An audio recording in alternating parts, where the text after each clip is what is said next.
I'm very nervous. It's a big deal to bare one's soul to the world. Kisses for Mummy. Bye-bye, darling. Love you. She's a very ordinary person that's found herself in some very extraordinary circumstances. Where the soldiers were being held, that the violence started. I think when they looked up and saw that a woman had been sent in to rescue them, if you like, I think they thought that they were truly stuffed. Right, who wants to play dress up? Yeah! They're her army of little superheroes, triplets Noah, Oscar and Aaron. Be careful there! A former military major turned mum. Nowadays, for Rabia Sadiq and her husband Anthony, the only battles are getting to school on time. So it's a very busy household. Yes, it is, but yes, we have military operation down pat. Good job we've got the experience. We first met Rabia in London 3 years ago when she told of the dramatic events that almost cost her her life. The Aussie lawyer in Iraq who'd stared terror and terrorists in the eye. He had an AK-47 in his hand and he cocked it and pointed it at my head.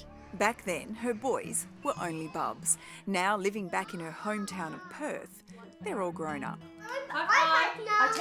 My children are just thriving in this beautiful country, in this beautiful city. The comforts of home are a long way from war-torn Iraq, but the memories remain. Now, Rabia has written a tell-all book that's captured the imagination of movie makers. It was a book that I had to be convinced to write. I was a reluctant author. 2005 in the terrorist hotspot of Basra, Iraq, where Rabia, an Australian lawyer with Muslim heritage, was based in the British Army. I gained their trust quite quickly and I worked very closely with the Iraqi judiciaries. When 2 British soldiers are taken hostage at a notorious police compound, terrorists refuse to negotiate with anyone other than Major Rabia. I wasn't trained in hand-to-hand combat. I'd never shot anyone in my life, thank goodness. I wasn't a trained hostage negotiator, but there you are.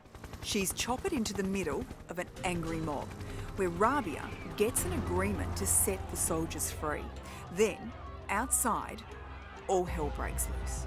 We could hear bombs going off, rocket-propelled grenades were getting louder and more frequent. We could hear screams, we could hear gunfire, and out of the corner of my eye I could also see fire.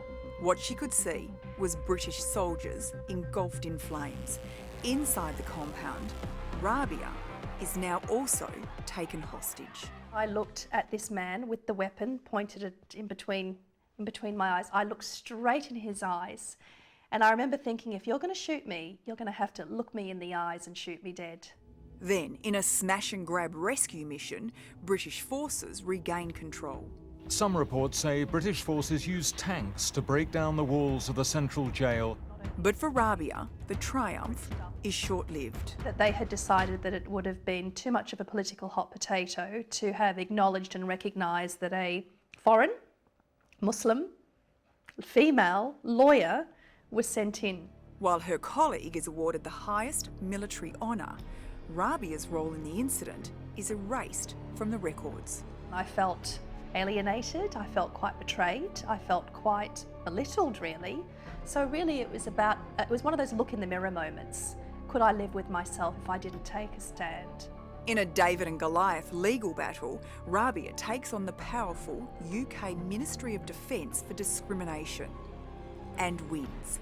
Her fight for equal justice grabbing headlines around the world. It blew the lid off a lot of what was wrong with institutions like that at the time. I've always known that Rabia was a strong character. A strength that Anthony knows comes from deep within. She has a very prominent moral and compass which strives for justice in every facet of her life. Justice is something she pursued even as a young girl who experienced abuse during her childhood. For me, I have no doubt that a lot of what I experienced as a young child instilled that sense of right and wrong and justice in me. It's given her the guts and the grit to fight for what's right and the nerves of steel to stand by her decisions. I'm not a perfect person. You know, at times I've been broken, I've been through a lot, But I guess my story is about resilience. I still can't believe that she's actually written a book, as in physically written a book with, you know, with all that free time that we have. Juggling full-time jobs, 3 little boys, and writing a book is quite an achievement. But they both believe the reward is worth it. And I'd like to think that if my boys witnessed some huge injustice, that they would be brave enough and passionate enough and committed enough to stand up and say, that's wrong, and I'm going to do something about it. While she's now happy to leave the battles behind, her incredible story of courage lives on as a legacy to her little troops. More than anything, I hope that my boys are going to be proud of it and proud of me.